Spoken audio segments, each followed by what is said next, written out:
চায়নার কাছে ২-০ গোলে হার, নর্থ কোরিয়ার কাছে ৫-০ গোলে হার এবং সবশেষ ম্যাচে উজবেকিস্তানের কাছে ৪-০ গোলে হার।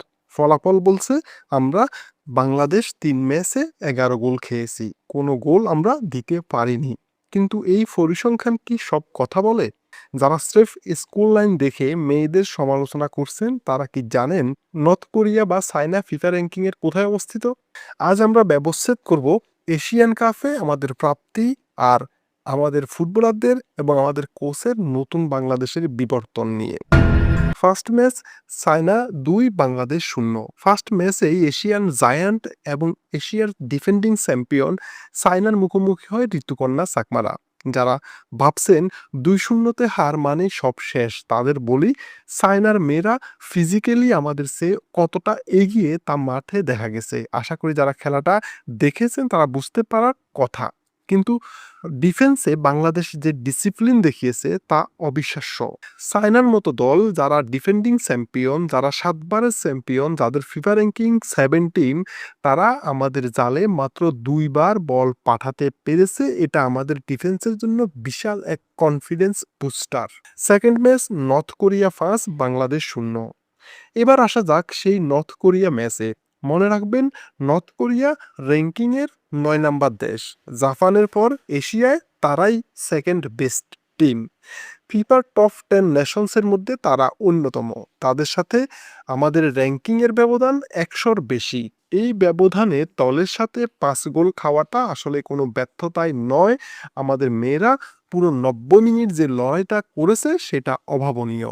৮ গোল খেলেও আমি অন্তত লজ্জা পেতাম না, কারণ এই লেভেলের ইন্টেন্সিটি আমরা আগে কখনো ফেস করিনি। আই থিংক নর্থ কোরিয়ার মতো দলের সাথে খেলতে পারাটাই বাংলাদেশের সবচেয়ে বড় অর্জন। Third match Uzbekistan ৪, Bangladesh ০। সব শেষ ম্যাচে উজবেকিস্তানের কাছে ৪-০ ব্যবধানে হার। র্যাঙ্কিংয়ে তারা ৪৭তম নম্বরে রয়েছে। শারীরিকভাবে তারা আমাদের চেয়ে অনেক বেশি শক্তিশালী হলেও আমাদের মেয়েরা কিন্তু শেষ মুহূর্ত পর্যন্ত লড়াই চালিয়ে গেছে।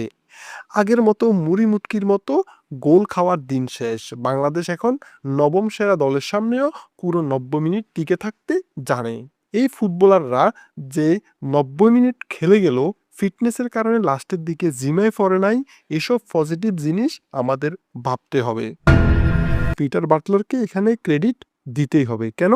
কারণ বাটলারের জায়গায় দেশসেরা কোচেরা থাকলে আমরা হয়তো এশিয়ান কাপেই যেতে পারতাম না। তাদের চিন্তা ভাবনা ছিল ওই সাব চ্যাম্পিয়ন হওয়া পর্যন্তই। সাফে নেপাল ভুটানকে হারিয়ে আমরা খুশি থাকতাম। কিন্তু পিটার বাটলার আমাদের শিখিয়েছেন বড় মঞ্চে কিভাবে দাঁত কামড়ে পড়ে থাকতে হয়।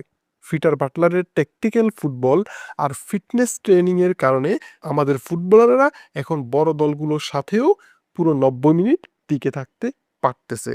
আগে হলে হয়তো আমরা ১০-১২টা গোল খেয়ে মাঠ ছাড়তাম।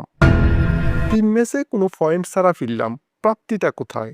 হ্যাঁ, এই ৩ ম্যাচেও আমাদের প্রাপ্তি রয়েছে। প্রাপ্তিটা হলো অভিজ্ঞতা।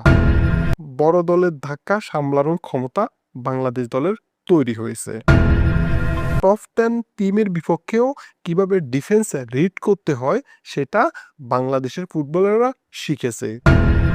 গোল খাওয়ার পর ভেঙ্গে না পড়ে শেষ বাঁশি পর্যন্ত লড়ে যাওয়ার যে জেদ, সেটা এই টুর্নামেন্টের সবচেয়ে বড় অর্জন। আসমানের সাথে জমিনের খেলায় হতাশ হলে চলবে না ভাই। ৫-০ বা ৪-০ অথবা ২-০ এটা শেষ কথা নয়। এই মেয়েরা আজ এশিয়ান কাপ খেলেছে বলেই আগামী সাফে বা এশিয়ান চ্যাম্পিয়নশিপে আমরা আরো পরিণত বাংলাদেশ দল পাবো।